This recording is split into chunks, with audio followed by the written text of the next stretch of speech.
What up, everybody, and welcome to the Every Dad Podcast. You have to restart. I look like an idiot. My God. I was like this.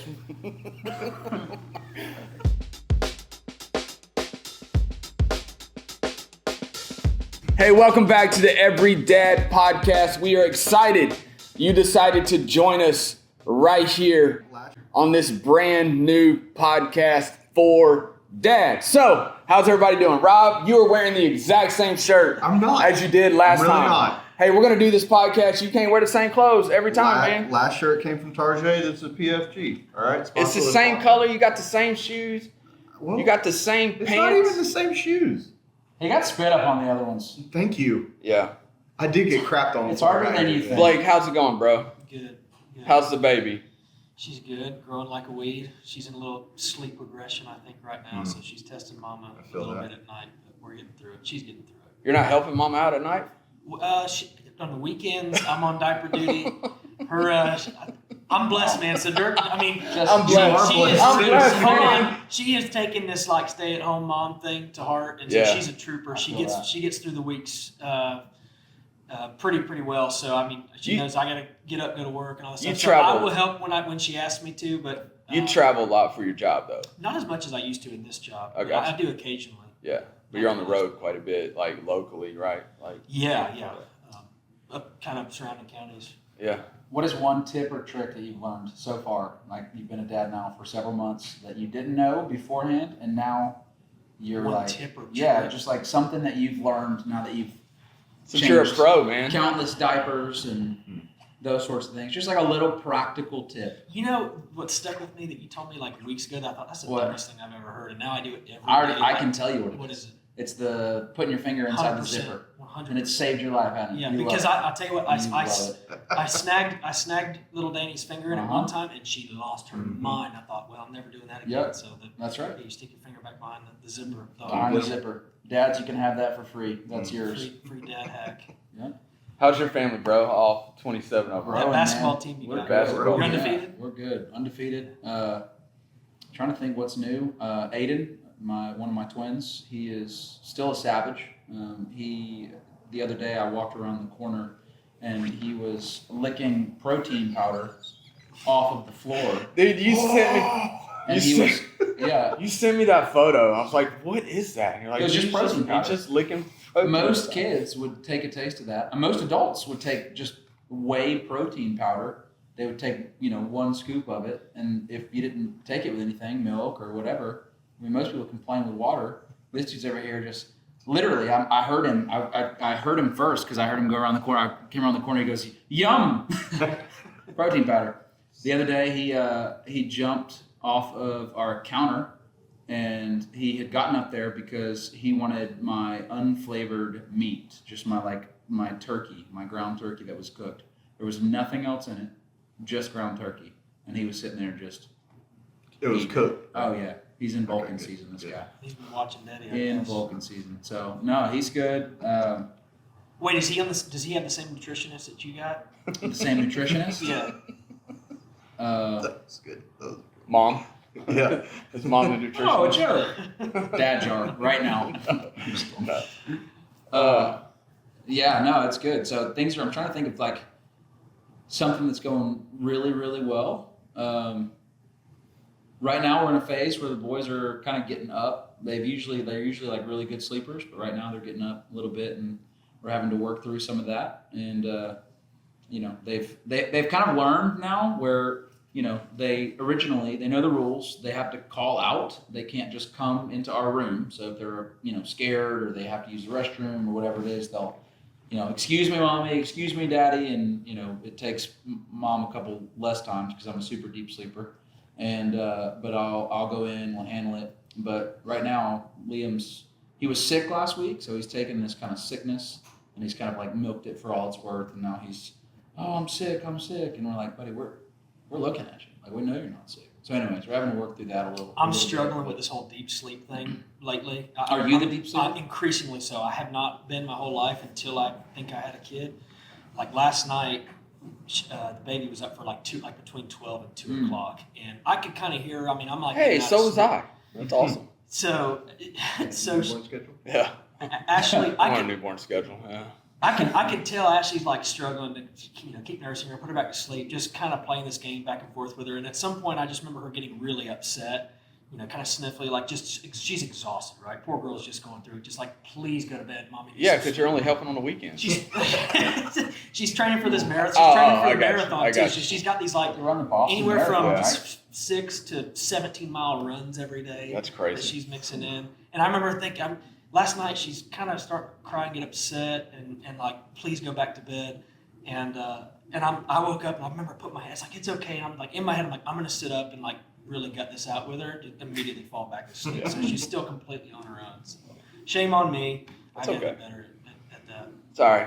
So, hey, last time that we ended our last conversation, and you made a great point, right? So this Every Dad podcast, like we want to reach dads. We want to have conversations about what it looks like to be a dad in today's culture. And you made a statement talking about how our kids or kids in general will, if they don't have some sort of father figure, they're going to find a father figure somewhere. Yeah, they're going to make a father figure out of something. So yeah. And I'll be honest with you, the more I thought about that, you can even have a dad that's present in the house, but if you're not present enough in his life, you're not giving that guidance. I mean, they're going to find those life lessons and those milestones are going to come through something. It could be from a good source. It could be from something negative. Well, and so here's my fear. I've done a little bit of research and ran across this article out of the Barna Research Group, and it talked about how moms in today's culture and ladies are outpacing the dads when it comes to spiritual things, when it comes to leading the household, when it comes to stuff at the home. Like, moms are doing the work. Yeah. Like, moms are leading the families, moms are doing the chores, moms are handling the bills, moms are handling the kids. They're the ones that bringing them to church. They're the spiritual guidance. And I'll be honest with you, man, that kind of rubs me the wrong way. Yeah, for sure. Right? Like, I had a pretty solid dad who taught me well. So it rubs me the wrong way, because when you talk about they're going to find a father figure in something else, or they're going to find a father figure somewhere, like, culture is doing everything that it can to steal our kids. Yep. Right? Yeah. Like, I mean, you look at sports. Baptized in the culture. Getting baptized in the culture, man. Like, and even culture is redefining the role of a dad. Yep. Yeah. Like, I mean, if we look at society, we look at the TV shows, we look at different things. Like, the dads are the idiots, the dads are the lazy ones, the dads are the dumb ones. Like, So no, true. huh? So true. It is true. Like, and so I guess how do we change that culture? Like, what can we do? Like, how can we? We do a little podcast and we talk about this thing because it is real life. But, like, man, there's some tension in my heart. The fact that dads aren't stepping up for their families, and going back to what you said, they're going to find a father figure in something. And, and I think that maybe that's the heart of our podcast. Like, we want to talk through what it means and what it looks like to be a dad every day, right? And our hope is to reach every dad with this conversation. We don't have it all together, like, we don't have it all figured out, but man, we're trying to live it out. Yeah. There are things, God bless all the moms that are doing everything they can to fill the roles that really aren't theirs. But there are clearly things that they cannot replicate what a father can do, and vice versa. I can't do the things that my wife does in many respects, and so there's roles there that need to be filled by these guys and these dads that are absent. But we can't do it with a podcast or anything like that. I think if anything, it's like, okay, can I affect the immediate people around me? So us four sit together. Can I better you and vice versa? Can we hold each other accountable? Hey, what are you doing? Why are you spending so much time going to the gym? Guys' night or the gym? Yeah. The gym. Why do you spend so much time going to the gym, Ty? Well, you're starting to carry. I got 5 kids. I'm trying to keep up with them. It's called solace. I was tired of coming up for breath, putting my shoes on. I feel that. Yeah, dude, was that like you talking about us? No, like just, whatever, I'm man. just telling you my life. It's just Hey, we struggle. All right, Yeah. we struggle with our weight. All right, like so- you boys are skinny. It's fine. So I think like it's one thing with the absent father addressing that, but like we said earlier, like it's you can be present, you can be there, but not be present and be involved. And like there could be a thing to where they didn't have the example, so they don't really know what it looks like to be that dad. I think about like part of my testimony is that God blessed me with the dad that He did. He didn't have that example.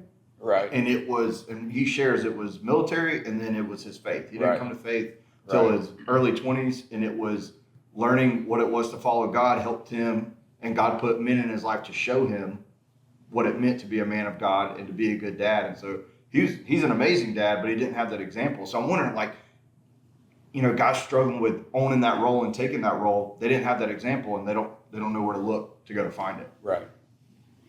Yeah, and that's, but as men, we're ingrained to lead. Right. Right. And so I agree with that, but yet it still has a little bit of tension because we should, like, it's part of our DNA to lead well. It's part of our DNA to be the head of the household. Like, yeah. And so I don't know. It does cause some tension. I don't like to hear that moms are outpacing dads when it comes to. Well, it's not easy to lead, and you got to make the choice to step up. Yeah. Yeah, and I do think, I was reading an article the other day, and it was an interesting thought, but it was a pastor, and one of the husband, father, and one of the things that he said is a guy will lead naturally, and I think that goes to your point, Ryan, like you go all the way back to the very beginning in Genesis. I mean, like we were designed to have a leadership role. I mean, that is something. We were talking with, a leader today, and one of the things that he said is, he hears all the time in these men's conferences that he does, like, oh, I take care of the finances, and I take care of the work, and so I kind of let mama kind of read the Bible with the kids, and I kind of let her take over that responsibility or that role of spiritual leader. And one of the things that he kind of said and snapped back on was, bro, that's not yours to relinquish. That's not your responsibility to even be able to abdicate, because that was given to you by God. And here's the thing, you're going to be held accountable for that on the job that you did and how you led your family, whether you wanted to or not, whether you did a good job or not. And so I do think that's a good starting point, is whether you want to or not, you are a leader. Right. And every kid starts out thinking that their dad is a superhero. Right. Yeah. So let me just say this, like, if you're listening to our podcast, if you're watching it, like, the foundational thing that we're going to talk about, and we may lose followers because of this, but the reality is, like, we are going to be a biblically based podcast. We are going to be a spiritually based podcast. We're going to point to Jesus, because in all of our stories, like, the reason we are who we are, the reason, we have the families that we have and the spouses that we have and the kids that we have, and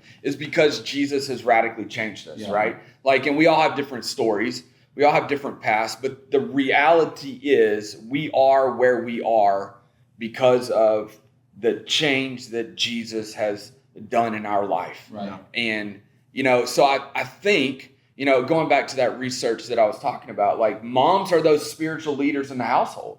They're the ones that are reading the Bible with their kids. They're the ones that are taking the kids to church. They're the ones that are praying for their kids. And, in that leader that we were talking about, we didn't ask permission to give his name out today, but, he was saying, like, when moms lead spiritually, like, the percentage of the family being unified, the percentage of families being believers, the percentage of even families going to church and staying, having a good relationship is smaller. It's like 14 to 17%. 14 to 17% of the families when the mom leads.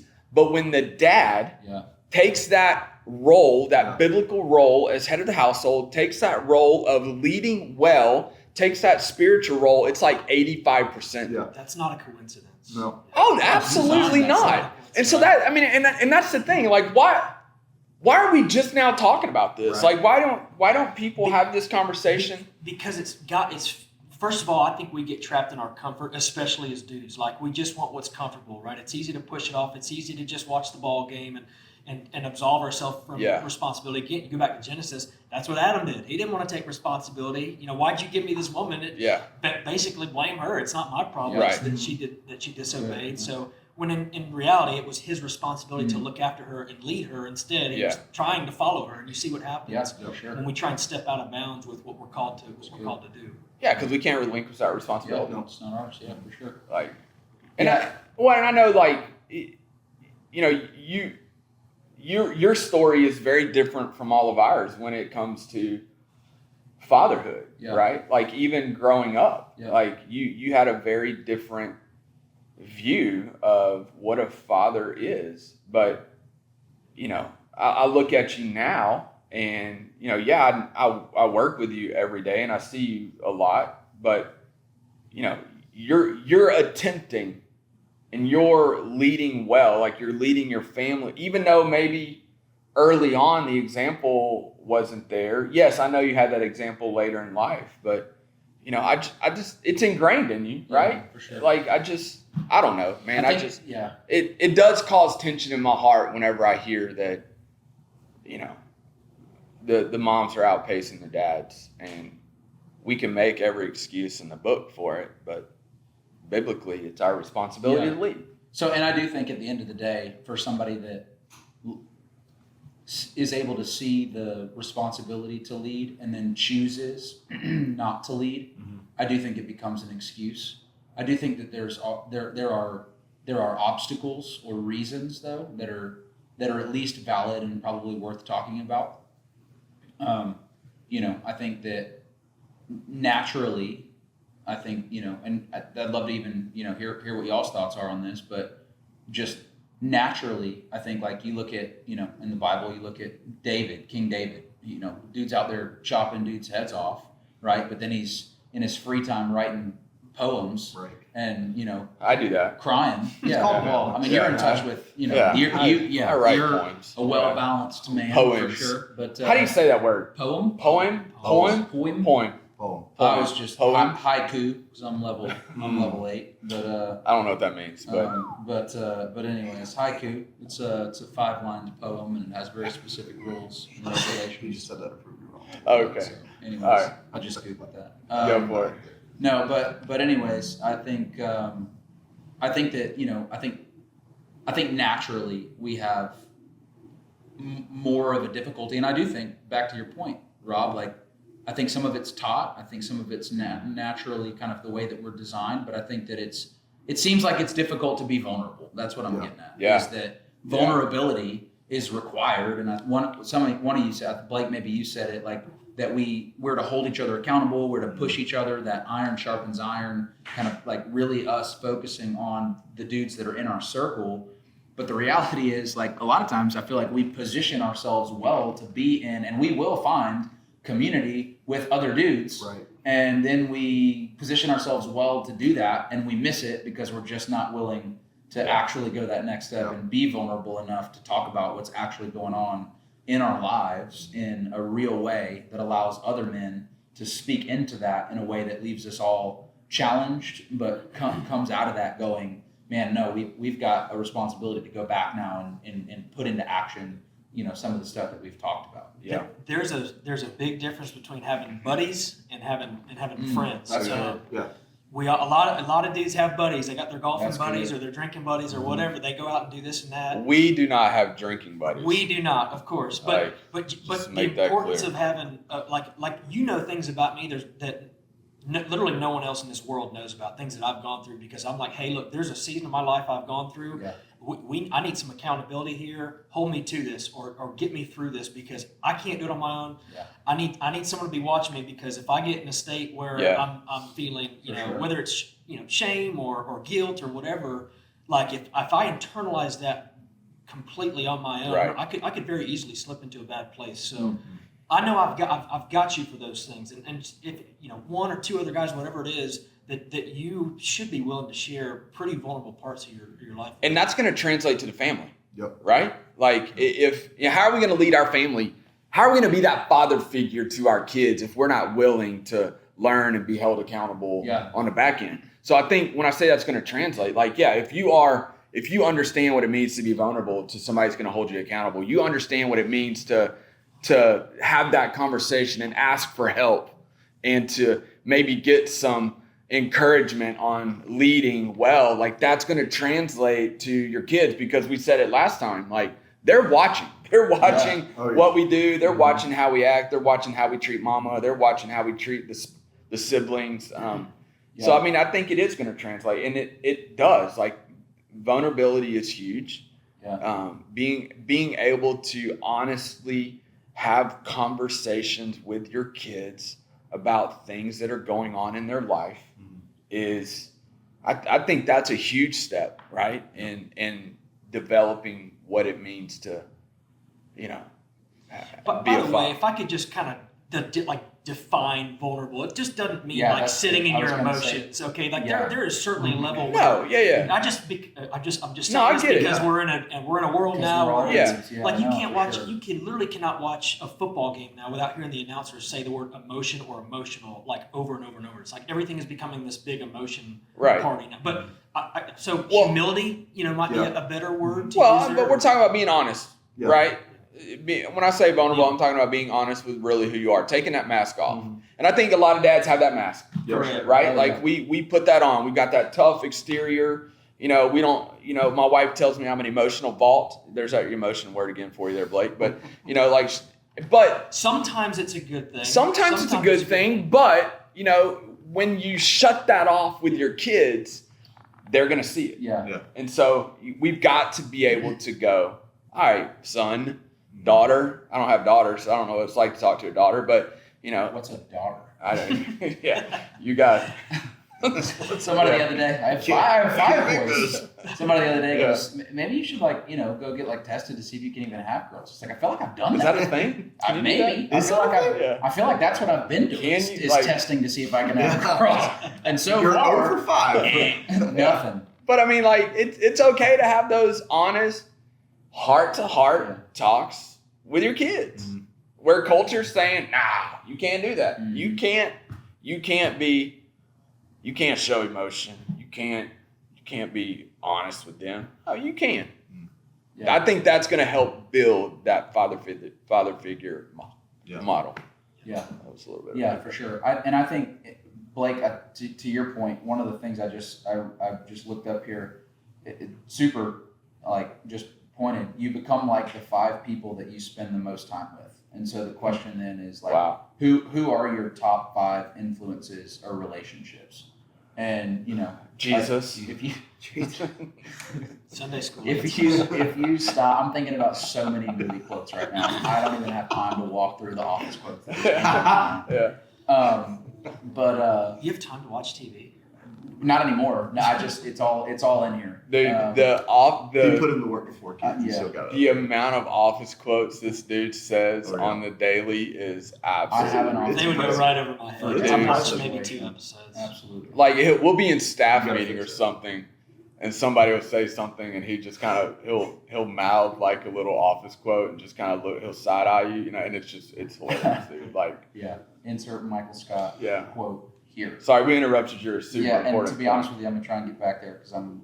It was very. I'm all over. You were reading a quote. Yeah. So just really to stop, because I think it's the same thing we were just talking about. Vulnerability is caught, and is seen and then recreated in our children. But a lack of vulnerability is also. Yeah. And I do think that there is kind of a level of asking the question, okay, how did we get here? Yeah. Well, we got here because my dad's dad was the definition of an emotional vault, and it's not even necessarily because that's right or wrong. 70 years ago, that was just, that's what they did. And so my dad did a better job, I think, because I know my granddad. My dad did a better job, and kind of continued to move the ball down the court, being emotional, but he had the model of his dad, and so at some point we've got to be able to take a look at Scripture, go back to Scripture, and say, okay, what does it actually look like to be a real man? Yeah. And we certainly can't look at culture and, Right. and see that and get, any sort of answer that works for us. But I do think that being able to have honest conversations, and I'll just say this for all of us, but even for, any dad that could, or mom that could potentially be listening to this. Hey, how was your day at school today? Good. That doesn't count. Yeah. That's not a conversation. Right. And we're satisfied with those kinds of kiddie pool, shallow end conversation moments of vulnerability. We check it off a list. We go, I talked to my kid today. No, you didn't. Like you did I think about Chris Rock. Congratulations, you did what you were supposed to do. Right? What do you want, a cookie? Yeah. Like that's the bare minimum of what you were supposed to do. And then we wonder why, when they get into teenage years or when they become, teenagers, they don't know how to open up, and we don't know how to engage or connect with their hearts or tie those heartstrings that are super vital and important. Right. And we go, well, it's because the whole time this was, us developing those relationship and that relational capital to be able to spend on when we're, teenagers. And so, it's. Yeah. And it's like with this, kind of just being challenged by it. I still feel like I've got a 5-year-old, a 2, and a 5-month. Like I've got time to continue to write the story. So being challenged by this, it's like, hey, some of those things I'm doing good, keep doing them. Some of those things I'm not, start. Like that's the answer to the challenge. Start. So if you're challenged by what we're talking about, stepping up, just start. Just start being that spiritual role model. Put the Bible reading in there. Let them hear you pray. Like that's a big deal. Just start. And I think, not to underestimate, but one of the things the same leader that we were talking to today, that guy's wise, really wise. But one of the things that he was we got to get permission to say. I know. But anyways, super wise. But one of the things he was saying is like the most powerful place to be as a family is around the table together. Yeah. The most powerful place to be as a family is around the table together. And you think about how quickly and almost subtly the family's divided just by simply creating a full schedule. Yeah. And now all of a sudden, oh man, I don't have time to sit down and ask my kid how he is because we got to run to baseball practice. Man, I don't have time to sit down and, read a passage of scripture over my family right now because, we've got to go to dance or we've got soccer or we've got, whatever it is. And all of these things are good things, but because we never actually took the time to prioritize just sitting down together and being an intentional family where the dad had the opportunity to lead and talk about his day and talk about some of the things that happened. Like we're missing out on because it seems like it's like everybody eats dinner. Yeah, but very few people actually consistently eat dinner together as a family, and it shows. Like that's the All right, so I'm gonna shut us down for a second. Right, so we're thinking about, they're gonna find a father figure somewhere. So basically, hey, we gotta be intentional with them. We've gotta lead well because that's how we're wired, right? But also understanding that there's some biblical models into leading your family well, being that father figure. So it's okay to have some accountability, right? And accountability is a scary word when it comes to men. We don't like to be held accountable, but we want to be fathers. We want to be fathers that our kids are going to respect. We got to learn to lead well and to have honest, emotional, vulnerable, intentional time and conversations with our kids, right? Because the world's trying to take them. Culture's really good at stealing our kids. Let's be men to step up and not let culture win. Let's be men to step up and lead the way Scripture tells us to. Let's be dads that love unconditionally. Let's be dads that we have a great father figure in Jesus, right? And he's given us the way. He's given us the example on how to lead well. So, anyway, appreciate you boys having this conversation. Yeah, for sure. And we want to thank Sola Coffee Bar, right? They allow us to have this space every time. So thank you, Sola Coffee Bar. Thank you, What's Up Media, for all the lighting and the camera. And thank you, Highland Park, for always supporting what we do right here on the Every Dad Podcast. We can't wait to see you again. Make sure you click that subscribe and like button. Tell all your friends right here, Every Dad Podcast. We'll see you soon.